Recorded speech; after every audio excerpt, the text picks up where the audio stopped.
Bolehkah sebelumnya atas nama siapa? Dengan Kak siapa? Abednego Kak. Kak Abednego Sirait. Abednego Sirait. Kak Abednego Sirait. Panggilannya siapa Kak? Abed. Kak Abed. Kak, aku penasaran kenapa sih kakak mengambil jurusan arsitektur Kak? Karena dari kecil emang sudah di bidang, udah ada keahlian dalam bidang itu. Karena juga pas SD kemarin ada juga opung itu kan kakek gitu kan, psikolog gitu. Nah jadi kami kemarin tes pas masih SD, terus kata opungnya ini emang di jalurnya ini aja, perancang gitu kan, ambil aja ini nanti untuk besarnya. Udah dari situ saya lanjut ke SMA, ngambil jurusan IPA, terus masuk kuliah ambil jurusan arsitektur. Kuliahnya sekarang di UPR Kak? Iya. Di UPR. Nah berarti sejak kecil kakak emang suka menggambar apa Kak waktu itu yang hingga dikatakan spesifik cocok di jurusan ini? Aku dari kecil sih suka udah mulai gambar bangunan-bangunan gitu, rumah, pemandangan dan sebagainya gitu.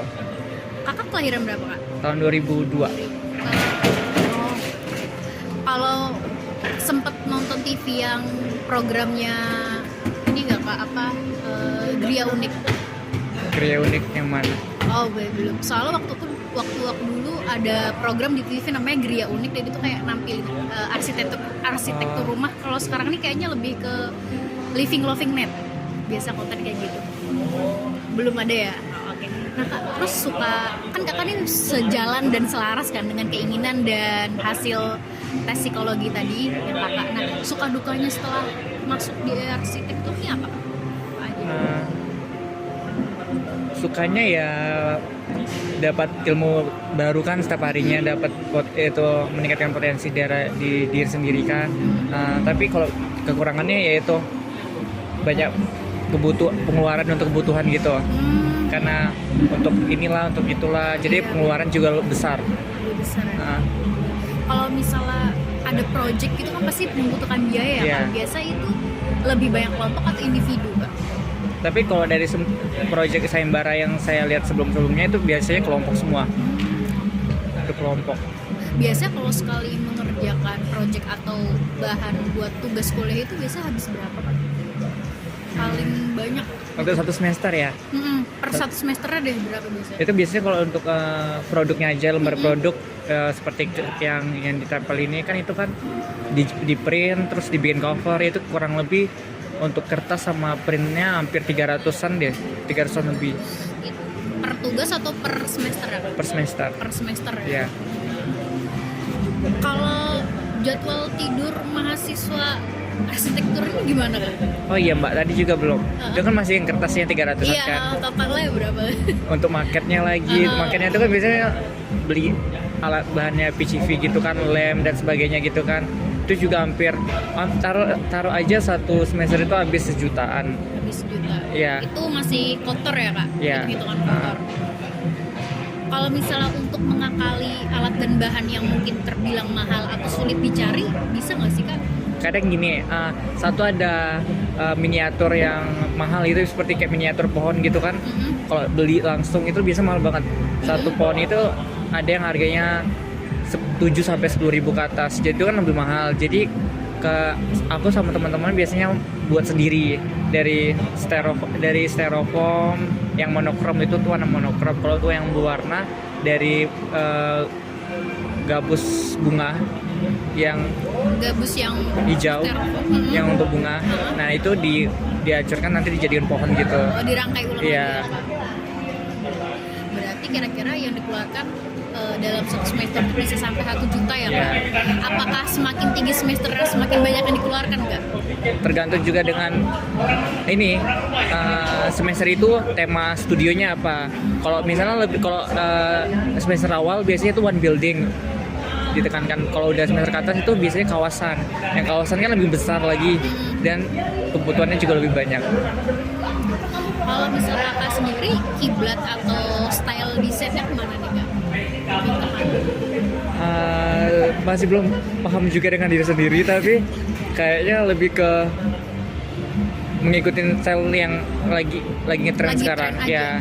Kalau menurut Kakak sekarang yang lagi tren desain yang seperti apa? sekarang kan kita di era postmodern gitu kan, nggak lagi style modern gitu ya, jadinya banyak dari bentuk yang modern itu banyak yang diperbaharui lagi yang tidak monoton gitu, jadi lebih tertarik gitu sih. Bener nggak sih Kak kalau bangunan yang minimalis itu nyatanya biayanya tidak minimalis? Aku pernah baca sih, jadi untuk membangun sebuah bangunan yang rumah yang minimalis itu ternyata biayanya lebih besar, justru lebih besar daripada membangun dengan fasad atau bangunan yang biasa.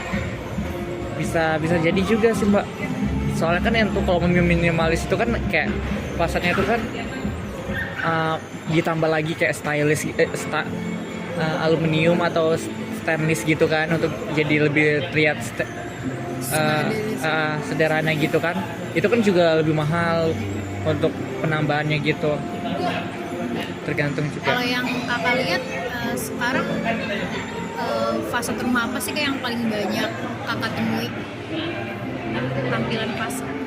Kalau untuk rumah biasanya yang ini ya, lebih ke dia tuh atap tapi menyatu ke dinding gitu, enggak atapnya tuh nggak, biasanya kalau zaman dahulu kan atapnya pisah kan, ini enggak, dia tuh kayak dinding langsung ke atap gitu. Ada Atau biar void-nya tinggi? Yang bangunan gitu Kak. Oh ya, Lagi tadi semalam banyak juga yang seperti itu contohnya yang lebih ngetren sekarang. lebih menyesuaikan dengan kondisi yang sekarang ya Kak. Iya. Kalau menurut Kakak bangunan dan desain rumah seperti apa sih yang cocok buat di Palangkaraya dengan cuaca yang panas kayak gini? Kalau udah Palangkaraya nih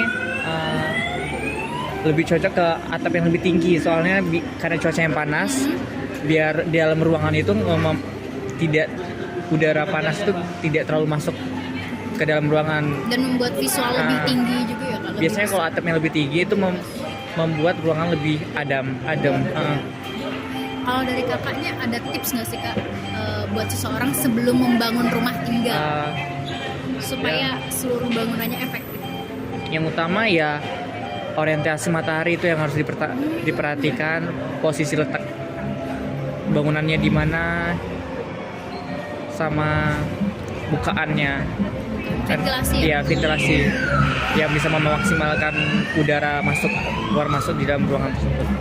Kalau pemanfaatan ruang buat penggunaan di rumah tuh perlu nggak sih Kak dihitung-hitung gitu ruang produktif di dalam rumah?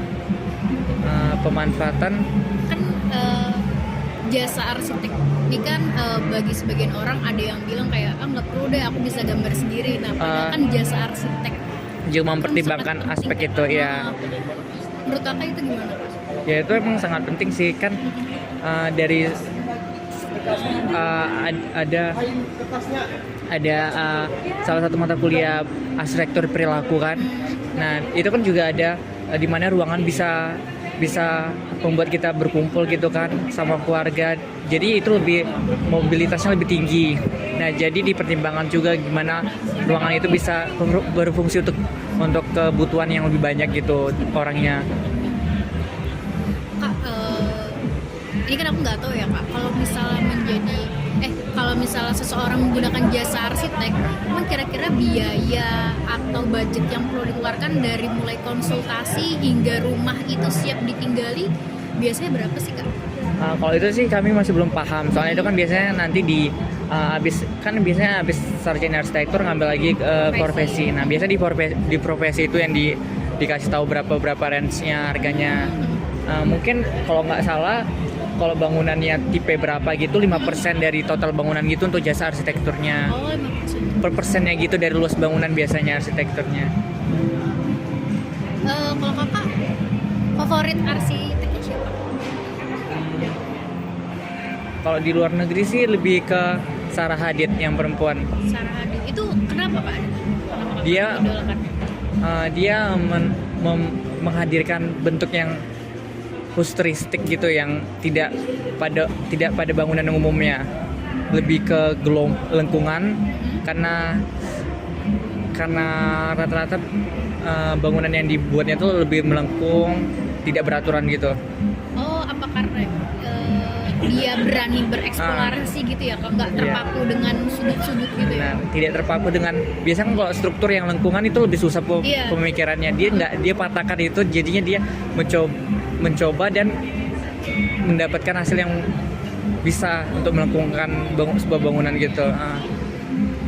Emang kenapa sih Kak selain bangunan yang melengkung itu sulit, selain itu ada lagi nggak sih Kak?